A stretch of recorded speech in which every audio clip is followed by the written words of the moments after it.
Hello everyone, હું તેજસિંહ કાતરી અને આજે આપણે વાત કરવાના છીએ બીએસસી સેમેસ્ટર 1 ની અંદર સેક્શન A નો પ્રેક્ટિકલ બાયફિલર સસ્પેન્શન. બરાબર, ગુજરાતીમાં એને જેને કહેવાય છે દ્વિસૂત્રી અવલંબન. બરાબર, તો આનો એમ એવો છે two determine the moment of inertia of different shapes using bifilar suspension. તો આજે આખી સિસ્ટમ છે એને કહેવાય છે બાયફિલર સસ્પેન્શન.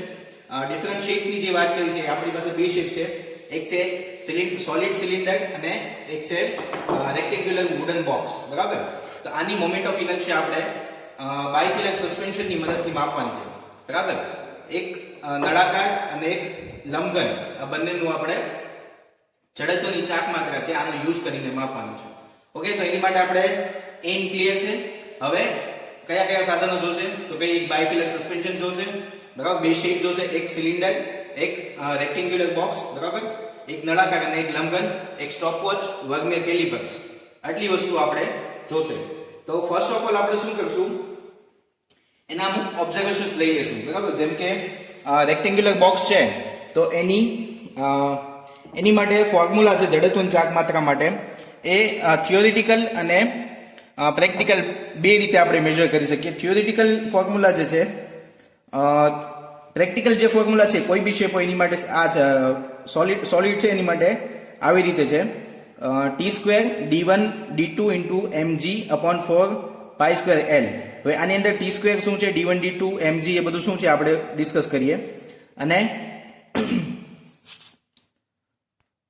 ઓકે, તો પ્રેક્ટિકલી મોમેન્ટ ઓફ ઇનર્શિયા એટલે કે જડત્વની ચાક માત્રા માપવા માટેનું સૂત્ર સેમ છે, I is equal to t² d1 d2 mg upon 4 π² L. જ્યાં I છે જડત્વની ચાક માત્રા છે, t² છે એ આપણે જે ઓસિલેશન્સ આપશું એની માટેનો આવર્તકાળ છે. બરાબર, જે આ બે વસ્તુને આપણે ઓસિલેશન આપવાના છીએ, નળાકાર અને સિલિન્ડરને, એની માટેના ઓસિલેશન છે. d1 d2 છે એ ડિસ્ટન્સ છે. બરાબર, તો હવે ડિસ્ટન્સ કયા ડિસ્ટન્સ હશે? એક તમે અહીંયા જોઈ શકો છો કે આ રેક્ટેન્ગ્યુલર બોક્સ છે એની ઉપર બે હુક છે. સેમ અહીંયા બાયફિલર ની અંદર પણ ઘણા બધા હુક્સ આપેલા છે. તો એ આ ડિસ્ટન્સ છે. બરાબર, અને m છે એનું માસ છે અને g છે ગુરુત્વ પ્રવેગ છે. હવે ફર્સ્ટ ઓફ ઓલ ઓબ્ઝર્વેશન જોઈએ. ઓબ્ઝર્વેશન ની અંદર પેલું છે લાકડાના લંબઘનનું દ્રવ્યમાન. તો first of all mass of rectangular box એ તમને અહીંયા લખીને આપી દીધું હશે. જો લખીને ન આપ્યું હોય તો તમને વજન કાંટો આપેલો હશે, એની ઉપર તમારે મૂકીને મેજર કરી લેવાનું. બરાબર, ઓલમોસ્ટ બધી જગ્યાએ લખીને જ આપવામાં આવે છે, એ તમને અહીંયા સ્ટીકર ચોંટાડેલું છે. બરાબર, ધેન લાકડાના લંબઘનની લંબાઈ. તો હવે આની લંબાઈ છે એ આપણે વર્નિયર કેલિપર્સની મદદથી માપશું. કઈ રીતે? તો કે તમને ખ્યાલ જ છે, વર્નિયર કેલિપર્સની મદદથી આને લંબાઈ કહેવાય. બરાબર, આ લંબાઈ છે, આ એની પહોળાઈ છે અને આ એની જાડાઈ કહેવાય. બરાબર, જે આ છે એની જાડાઈ છે, નીચેની સાઈડથી તમે જુઓ તો આ એની જાડાઈ કહેવાય, આ ભાગ, આ એની લંબાઈ કહેવાય અને આ એની પહોળાઈ કહેવાય. ઉપરથી જે ભાગ છે આ એની પહોળાઈ છે. સો એની લંબાઈ આપણે માપવા માટે વર્નિયર કેલિપર્સનો યુઝ કરશું. આવી રીતે રાખશું. બરાબર, અહીંયા જે આવે એ તમારું ફર્સ્ટ રીડિંગ A અને B અને બંધ બેસતો કાપો ને એ બધું તમે મેજર કરશો. તમને ફાવે છે કઈ રીતે વર્નિયરથી રીડિંગ લેવું. તો આની મદદથી તમે રેક્ટેન્ગ્યુલર બોક્સ છે એની લેન્થ માપી લીધી, સેમ લંબાઈ માપી લીધી. પછી લાકડાના લંબઘનની પહોળાઈ માપશો. પહોળાઈ એટલે કે આ એની પહોળાઈ કહેવાય. બરાબર, એની પહોળાઈ. પછી એની જાડાઈ કીધી છે, પહોળાઈને કીધું છે B. બરાબર, પછી લાકડાના લંબઘન. ઓકે, તો લાકડાના લંબઘનની લંબાઈ L, એની પહોળાઈ B, એની જાડાઈ. બરાબર, જાડાઈ છે 2h. આ નોટેશન ખાસ તમે લખજો. બરાબર, કેમ કે સૂત્રની અંદર આ નોટેશનનો જ યુઝ છે ને એની પરથી તમને વેલ્યુ કઈ. ઓકે, તો લાકડાનું લંબઘન છે એની લંબાઈ અને પહોળાઈ બે જ વસ્તુ માપવાની છે. 2a જે છે એ સિલિન્ડરની લેન્થ છે. બરાબર, 2a જે છે આપણું જે નળાકાર છે સિલિન્ડર એની લેન્થ છે. તો એ પણ તમે આવી રીતે જ માપશો. બરાબર, અને એની ત્રિજ્યા માપવાની આવશે. ત્રિજ્યા માપવા માટે તમે આવી રીતે પેલા ડાયામીટર માપશું. બરાબર, સિલિન્ડરનો ડાયામીટર આવી રીતે આમાં લગાવીને માપી લેશું. ડાયામીટર ડિવાઈડ બાય 2 કરી નાખશો તમે એટલે તમને ત્રિજ્યા મળી જાય. બરાબર, તો નળાકારની ત્રિજ્યા છે એને લેન્થને 2a નામ આપ્યું, ફૂલ લેન્થને તો હાફ લેન્થ a થશે. બરાબર, તો a ઇઝ ઇક્વલ ટુ જે હાફ એનું થતું હોય તમારે જે આવે એ લખવાનું છે. નળાકારની ત્રિજ્યા છે એને b નામ આપ્યું. બરાબર, તો એનો વ્યાસ માપ્યા પછી એને ભાગ્યા 2 કરી નાખો એટલે એ મળી જાય. નળાકારનું દ્રવ્યમાન તો એ તમને લખેલું આપેલું હશે. ન લખેલું આપ્યું હોય તો તમારે વજન કાંટાથી માપી લેવાનું છે. ગુરુત્વ પ્રવેગ G નું મૂલ્ય બધાને ખબર જ હોય છે, 980 સેન્ટીમીટર પર સેકન્ડ સ્ક્વેર અથવા તો 9.8 મીટર પર સેકન્ડ યુનિટ. બટ જો બધા જ યુનિટ છે એ સેન્ટીમીટરમાં રાખ્યા છે, સીજીએસમાં છે, તો સેન્ટીમીટરમાં જ લેવું. ઓકે, એમાં ભૂલ ન થાય, ખાસ યાદ રાખવું. બીજું છે દોરીની લંબાઈ L. તો એ ખાસ છે. ઓકે, તો દોરીની લંબાઈ જે છે, અહીંયા તમને બે દોરી આપેલી છે, અહીંયા હૂક છે, બરાબર. આ બંને હૂક છે એ વચ્ચેનું ડિસ્ટન્સ છે 10 સેન્ટીમીટર. પછી દર 5 સેન્ટીમીટર એક હૂક છે, એટલે આ બે વચ્ચેનું અંતર 10, આ બે વચ્ચેનું અંતર 20, એની પછીના બે વચ્ચેનું 30. એવી રીતે 10-10 સેન્ટીમીટરે બે બાજુ એક એક તમે ફેરવો એટલે 10-10 સેન્ટીમીટર વધતું જાય. હવે દોરીની લંબાઈ માપવા માટે તમે અહીંયાથી દોરીનું લેન્થ માપી લેશો, બરાબર. એ તમારે જે આવે 40 સેન્ટીમીટરની દોરી રાખી છે અત્યારે આપણે, બરાબર. તો 40 સેન્ટીમીટર, બે સેમ હોવી જોઈએ દોરી, તમને બંને સેમ જ આપેલી છે. તો આ થઈ ગયું, આટલા તમારા ઓબ્ઝર્વેશન્સ હતા. ક્લિયર? હવે રીડિંગ કઈ રીતે લેવાય એ વાત કરી લઈએ. તો એની માટે આ ઓબ્ઝર્વેશન ટેબલ જોઈ લઈએ. ફર્સ્ટ ઓફ ઓલ શેપ કયો છે એ, બરાબર. લંબઘન છે કે નળાકાર છે. તો ફર્સ્ટ ઓફ ઓલ શેપ, એક શેપની અંદર 3 રીડિંગ આવશે, બરાબર. પેલું છે આધાર પટ્ટીના બે બિંદુ વચ્ચેનું અંતર. તો આધાર પટ્ટી કઈ છે? આપણી આધાર પટ્ટી છે, બરાબર. દ્રઢ આધાર છે આપણો. ધેન લંબઘન અથવા તો નળાકાર પરના બે બિંદુ વચ્ચેનું અંતર. તો જે લંબઘન અને નળાકાર બંને ઉપર બે બે હૂક આપેલા છે, તો આ પણ ફિક્સ છે, 10 સેન્ટીમીટર આપેલું છે, બરાબર. આ ચેન્જ થવાનું નથી, આ ચેન્જ થઈ શકે છે અહીંયા આધાર વાળું, કેમ કે તમે બે બે હૂક ચેન્જ કરતા જાઓ તો આ ચેન્જ થઈ શકે છે. આ ફિક્સ રહેવાનું છે 10 સેન્ટીમીટર વાળું, બરાબર. તો આધાર બિંદુથી પટ્ટી વચ્ચેનું અંતર પેલા આપણે 10 રાખશું, પેલા બે હૂક રાખશું. પછી લંબઘન અથવા તો નળાકારના બે બિંદુ વચ્ચેનું, તો એ ફિક્સ રહેવાનું છે 10 10 10 10 10 10. નળાકારમાં સેમ રહેશે, લંબઘનમાં સેમ રહેશે. 25 દોલન માટેનો સમય. તો હવે 25 દોલન કઈ રીતે આપો? તો ફર્સ્ટ ઓફ ઓલ આપણે લંબઘનની વાત કરીએ છીએ. લંબઘનને પેલા દોરીમાં લટકાવી દેશું. લંબઘનને તમારે આવી રીતે લટકાવવાનું છે, બરાબર. બીજું કોઈ ડિસ્ટર્બન્સ ન થાય એને સ્ટેડી રાખવાનું છે. પછી એને ઓસિલેશન્સ આપવાના છે. આવી રીતે તમે ઓલમોસ્ટ 45 ડિગ્રી જેટલું એને એંગલ આપશો. આવી રીતે આમ ન થાય એ ખાસ ધ્યાન રાખવાનું છે, અને આગળ પાછળ ન ચાલે, બરાબર. જસ્ટ ખાલી આવી રીતે ઓસિલેશન્સ એને મળવા જોઈએ. એવા 25 ઓસિલેશન માટેનો ટાઈમ નોટ કરવાનો. હવે એ કઈ રીતે નોટ કરશો? ધારો કે અહીંયા આ ખૂણો છે એ અહીંથી સ્ટાર્ટ થાય છે, બરાબર. સ્ટાર્ટ 1 અહીંયા પર થયું, 2 3, એની માટે સ્ટોપ તમારે શરૂ કરી દેવાની, બરાબર. જો હું કરું છું, સ્ટાર્ટ 1 2 3 4 5. આવા છે તમારે 25 નોટ કરવાના. છેલ્લું જયારે 25મું હોય એ કઈ રીતે ખબર? ધારો કે 24 થયા, બરાબર. આ 24, આ 25, તો તમારે 25 વખતે બંધ કરી દેવાનું છે, બરાબર. આવી રીતે 25 ઓસિલેશન માટેનો ટાઈમ નોટ કરવાનો છે. જો 25 ઓસિલેશન ન થાય તો તમે 20 માટે પણ લઈ શકો છો, 20 ઓસિલેશન માટે. એ તમારે નોટ કરવાનું છે T1, બરાબર. આધાર બિંદુ માટે 10 સેન્ટીમીટર ડિસ્ટન્સ, લંબઘન ઉપરનું ડિસ્ટન્સ 10, એનું T1 જે તમારે આવે સ્ટોપ વોચની અંદર એ સેકન્ડની અંદર લખવાનું છે, એ T1 થઈ ગયું. પછી શું કરવાનું છે? અહીંયા અને સ્ટેડી કરી દેવાનું, ઊભું રાખી દેવાનું છે. ફરીથી આને ઓસિલેશન આપવાનું છે 45 ડિગ્રીના એંગલે, બરાબર.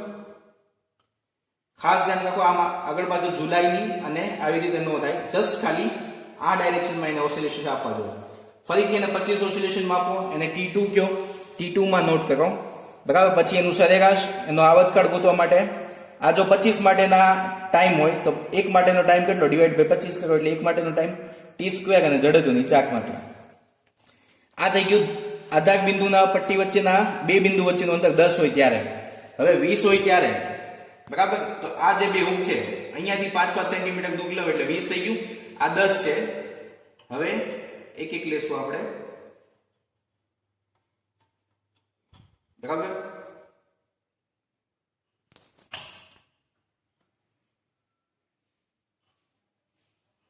આ છે તમે હૂકમાંથી ચેન્જ કરો છો.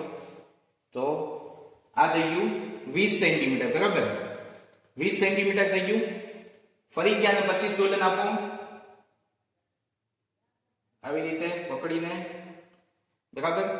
25 ઓસિલેશન માટે ટાઈમ નોટ કરો, એને T1 નામ આપો, T1 માં નોટ કરી લીધું. ફરીથી એને સ્ટેડી કરો, ફરીથી ઓસિલેશન આપો, T2 નોટ કરો, બરાબર. 25 ઓસિલેશન ટાઈમ, અને T2 કયો સરેરાશ, એનો આવતકાળ T અને T².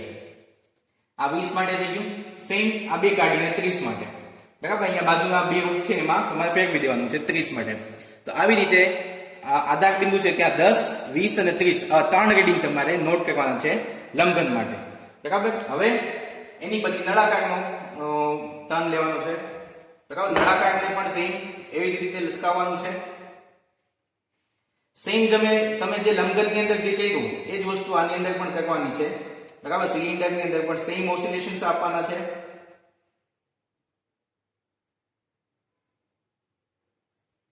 બરાબર.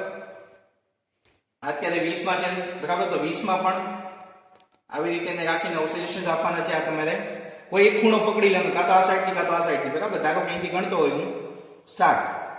1 2 3 4 5 આવી રીતે 25 ઓસિલેશન તમારે નોટ કરવાના છે સ્ટોપવોચની મદદથી. ક્લિયર? તો આ થઈ ગયું તમારું સિલિન્ડર માટે.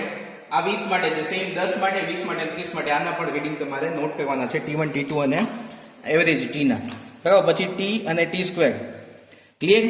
તો આટલા રીડિંગ આવી ગયા આપણી પાસે. T2 આવી ગયો છે. બાકીના બધા ઓબ્ઝર્વેશન્સ પણ આપણી પાસે છે. હવે એની માટેનું સૂત્ર છે. બરાબર. કયું ફોર્મ્યુલા છે? I is equal to T2 D1 into D2 into mg upon 4 pi square L. T2 તો આપણે અહીંયા પ્રેક્ટિકલ કરીને મેજર કર્યો. T2 શું છે? પછી D1 D2 શું છે? તો કઈ આ જે છે 2D1 છે અને આ 2D2 છે. બરાબર. આધાર બિંદુ વાળું છે 2D1 એટલે આનું હાફ લેન્થ લેવાની છે. 10 હોય તો 5, આ 10 હોય તો 5. બરાબર. તો D1 D2 એ લેવાના છે. 5 5 છે. પછી mg આનું માસ. બરાબર. રેક્ટેન્ગ્યુલર બોક્સ છે તો એનું માસ તમને લખીને આપેલું હશે. g ની વેલ્યુ ખબર છે 980 અને છેદમાં 4 પાઈ સ્ક્વેર l. l જે છે એ દોરીની લંબાઈ છે. તો આપણે અહીંયા 40 સેન્ટીમીટર રાખેલી છે દોરીની લંબાઈ. તો એ વેલ્યુ તમારે લેવાની છે. એ બધી વેલ્યુ તમે આની અંદર પુટ કરશો એટલે તમને i ની વેલ્યુ મળશે આ એક રીડિંગ માટે. ફરીથી સેકન્ડ ટાઈમ આ બધી વેલ્યુ મૂકશો સેકન્ડ રીડિંગ વાળી તો i ની બીજી વેલ્યુ મળશે. પછી આ બધી વેલ્યુ મૂકશો એ સૂત્રની અંદર તો તમને i ની ત્રીજી વેલ્યુ મળશે. તો લંબઘન માટે i ની તમને 3 વેલ્યુ મળી. એ 3 ની તમારે એવરેજ ગોતવાની. એ તમારી સરેરાશ એ જે આવતી હોય 3 ની એવરેજ એ તમારે લખવાની છે. આ તમે પ્રેક્ટિકલી લંબઘન માટેની જડત્વની ચાક માત્રામાં આપી. સેમ નળાકાર માટે પણ એ જ વસ્તુ કરવાની છે. સૂત્રની અંદર પેલી બધી વેલ્યુ મૂકશો તમે એટલે i ની એક વેલ્યુ મળશે. બીજી બધી વેલ્યુ માટે બીજી વેલ્યુ i2 મળશે. ત્રીજી માટે i3 મળશે. નળાકાર માટે 3 ની સરેરાશ મેળવો. એ જે વેલ્યુ આવે એ તમારી નળાકારની વક્રતા ત્રિજ્યા જડત્વની ચાક માત્રા છે. ક્લિયર? તો પ્રેક્ટિકલી તમે બંને માટે ગોતી નાખી. હવે આ સાચી છે કે ખોટી એ કેમ ખબર પડે? તો એની માટે સૈદ્ધાંતિક જડત્વની ચાક માત્રાનું સૂત્ર આપેલું છે. સૈદ્ધાંતિક લંબઘન છે એની માટે રેક્ટેન્ગ્યુલર બોક્સ માટેનું ફોર્મ્યુલા છે I is equal to ms upon 12 into l square plus b square. બરાબર. આ તમારે કરીને જોઈ લેવાનું.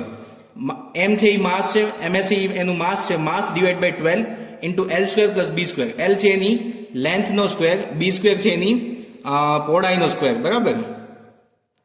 તો આ એની લેન્થ અને એની પહોળાઈ.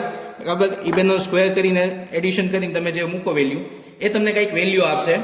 એ જે જડત્વની ચાક માત્રા હોય અને તમે જે પ્રેક્ટિકલી ફાઇન્ડ કરી એ બંને નિયર અબાઉટ આવી જોઈએ. બરાબર. બંને ખૂબ નજીક હશે, બહુ દૂર નહીં હોય, ખૂબ નજીક હશે. બરાબર. એની બંને વચ્ચે માઇનોર ગેપ હશે. 500-1000 સુધીનો ગેપ હોય તો ચાલે. સેમ નળાકાર માટે પણ ફોર્મ્યુલા છે સૈદ્ધાંતિક. બરાબર. નળાકાર છે તો એની માટે પણ સૈદ્ધાંતિક ફોર્મ્યુલા છે. શું છે? I cylinder. બરાબર. IC is equal to MC into a square upon a square by 3 plus b square by 4. બરાબર. b cube by 4. અહીંયા ક્યુબ છે. a square by 3 plus b cube by 4 આ ફોર્મ્યુલા છે. આની અંદર a square શું છે? આની હાફ લેન્થ. બરાબર. ફૂલ લેન્થ ને 2a કીધું તો હાફ લેન્થ a અને b square આની રેડિયસ b cube આની રેડિયસ છે b. એ બધી વેલ્યુ મૂકો એટલે તમને આવી રીતે i ની વેલ્યુ મળશે. બરાબર. આ વેલ્યુ અને આ વેલ્યુ બે નિયર અબાઉટ આવી જોઈએ. બરાબર. તો તમે પ્રેક્ટિકલી સાચી વેલ્યુ ગોતી છે. 1000-1500 નો ગેપ હશે તો આમાં ચાલશે. આટલું કર્યા પછી તમારો પ્રેક્ટિકલ અહીંયા કમ્પ્લીટ થાય છે. કેમ કે તમે બંને શેપ માટેની જડત્વની ચાક માત્રા બાયફિલરનો યુઝ કરીને ફાઇન્ડ કરી લીધી છે. ક્લિયર? તો આપણો જે એઇમ હતો એ અહીંયા કમ્પ્લીટ થાય છે. હેતુ જે છે અહીંયા પૂરો થાય છે. એટલે તમારે પરિણામ આવી રીતે લખવાનું છે. સૈદ્ધાંતિક જડત્વની ચાક માત્રા. બરાબર. લંબઘન માટે અને નળાકાર માટે જે તમારે આવતી હોય સેમ પ્રાયોગિક જડત્વનું ચાક method from the practical moment of inertia લંબઘન માટે અને નળાકાર માટે. ક્લિયર? તો અહીંયા આપણે કમ્પ્લીટ કરીએ છીએ.